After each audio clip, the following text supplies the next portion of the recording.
test, do a side-by-side comparison of two products. And have you try a little bit of this one. Okay. Put it on. Tell us what you think about it.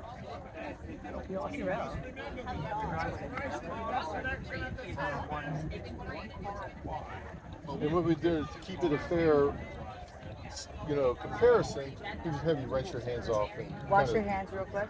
do a fresh Wash your start. hands. You're gonna try something else. Try a little bit. Ready for round two? Round two. Drum roll. Here we go.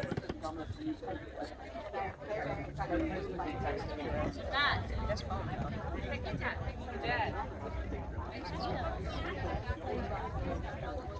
This smells like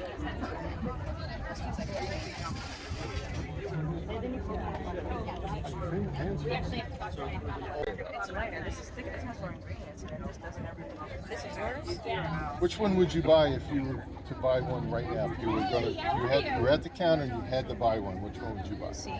You'd buy C. See. So this is the leading brand, That's what she said. She said Pura. and this is the common sense. That's ours. Yeah, look at that one. This doesn't have no dyes or parabens. It's alcohol free and all that. This is for sensitive skin. Actually, it does contain alcohol, It but doesn't smell like what Pura. Pura No. smells very hairy, heavy. That'll deteriorate your skin. yeah, we have different things in our product, and one of them is an antimicrobial coating that bonds to the skin and it lasts for hours. Wow, this is really good. Yeah, it's good, right? I like the way it makes my hands feel. I know. It doesn't feel like it's drying. But I there's a difference between these. I know. This way. Yeah, me too. We have samples, and we're selling these. Well.